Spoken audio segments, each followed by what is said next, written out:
Բոլորի շնորհավորում եմ, մենք մեր բանակը իր փառքը չի կորցրել, այս ծանր պայմաններում էլ իր առջև դրված հարցերը լուծում է,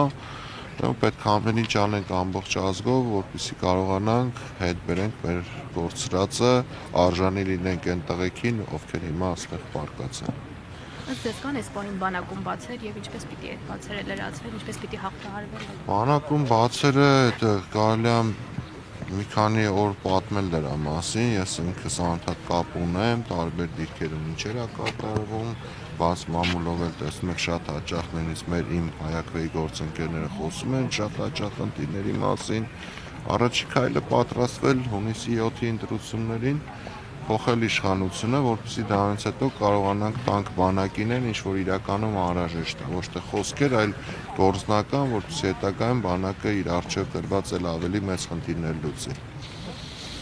Ինչպես եք օրինակ տեսնում ընդդիմության շանսերը, ինչպես կգնահատեք, հնարավոր է հասնել հաջողության։ Հնարավոր է, եթե հիշում եք անցած շաբաթ նույնիսկ իրանք արտահերթ նիստ հրավիրեցին հենց մեր հայակվեի հետ կապված, մեր մնացած բոլոր դիտորդականների ակնհայտերում է, որ իրանք էլ են տիրապետում, մեզանից լավ են տիրապետում հանրապետությունում տիրող վիճակին, հասկանում են, որ դատապարտված են պարտության ընտրություններում, շանսերը շատ մեծ է ընդդիմության, եթե համախմբված լինեն, կարողանան կուռ լինել, հաստատ կհաղթեն այս գործող իշխանությանը։ Տեսեք, Փորձում են ձեզ չեզոքացնել եւ մտավախություն ունեք, որ կփորձեն ամեն դեպքում ընտրախախտումների գնալով հասնել հաջողության։ Չի ասի փորձում են, կոնկրետ գործողություններ են անում, մասնավորապես հենց այդ արտահերթ նիստով մեր դեմ, ոչ միայն մեր դեմ, պարլամենտարիզմի, ՀԿ-ի դեմ, Թարթյան հիմնադրամի դեմ, բոլորիս դեմ այդ արտահերթ նիստը հրավիրել այս պայմաններում այդ դրա հրատապությունը չլինելով, կարող են ընթացիկ սահմանված ձևով անեն, հետևաբար ցույց են տալիս իրանց վախերը, մեզ էլ ստիպում են, որ էլ ավելի ոգևորված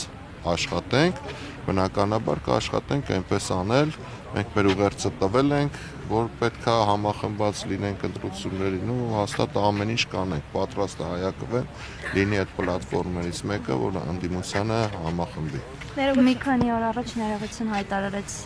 հայակվեն, որ մասնակցելու է համապետական ընտրություններին։ Համախմբումը նաև կոալիցիայով եք պատկերացնում։ Այո։ օրինակում հետ կոալիցիա կկազմի։ Այս բանին չասենք, որովհետև բանակցություններ են ընթանում, ունենք ներքին պայմանավորվածություն, որ որևիցե կողմը առանձին հայտարարություն չանի, մինչև ասենց ասեմ, վերջնաժամկետը մարտի 1 համախմբված բոլոր կողմերը, ովքեր որ ընդհանուր հայտարարի կգան, հայտարարություն կանեն, կտեսնենք։ Տեսեք, հնչեց կարծիք, որ այս ընտրություններին չպետք է մասնակցեն այն ուժերը, որոնք չեն հաղթահարի սահմանված շեմը։ Դուք ինչ եք կարծում, արդյոք պետք է որ չմասնակցեն նման ուժերը, թե այնուամենայնիվ պետք է նրանց մասնակցեն։ Համաձայն չեմ, որ չպետք է մասնակցեն, խոսքը չպետք է մասնակցեն միայնակ, այլ օրինակ նմանատիպ ուժերը, նույն հայացների, նույն ասենք գլխավոր կետերի հետևից գնացող, Փաշինյանին իշխանազրկել,